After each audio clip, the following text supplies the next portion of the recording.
నమస్కారం. ఈరోజు శుభదినం.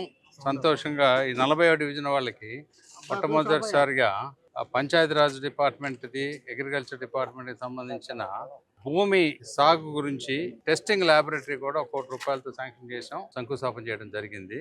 అలాగే రిజర్వాయర్స్కి ఇది అమృత్ స్కీమ్లో చాలా కాలం నుంచి పెండింగ్ ఉంది. సుమారుగా 3.5 సంవత్సరాల నుంచి పెండింగ్ ఉన్న దానికి కూడా మోక్షం వచ్చింది. అది ₹82 కోట్ల ప్రాజెక్టు. దాంతోపాటు ఏపీ ఐఐసి చైర్మన్ గారు రాజు గారు కూడా ఉన్నారు, డైరెక్టర్ గారు ఉన్నారు ఇక్కడ. వాళ్ళ సహకారంతో ఈ ల్యాండ్ ఒకప్పుడు లారీ స్టాండ్ ఉండేది, దాన్ని వాళ్ళందరినీ కూడా మనం కన్విన్స్ చేసి గొల్లపూడిలో ఇప్పించడం జరిగింది. 7.5 కోట్లతో ఎంఎస్ఎంఈ ఫ్లాటెడ్ బెడ్ అంటే చిన్న వాటికి 1000 స్క్వేర్ ఫీట్ వాళ్ళకి. అది ఇప్పుడే మాట్లాడాను.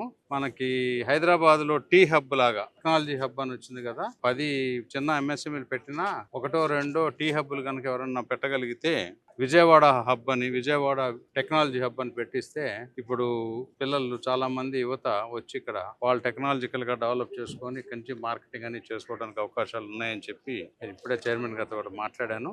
తప్పకుండా ఆ విధంగా చేస్తే ఈ నియోజకవర్గమే కాదు, అన్ని నియోజకవర్గాల చుట్టుపక్కల ఉన్న విజయవాడలో ఉన్న పిల్లలందరూ కూడా ఇక్కడ పనిచేసుకోవచ్చు.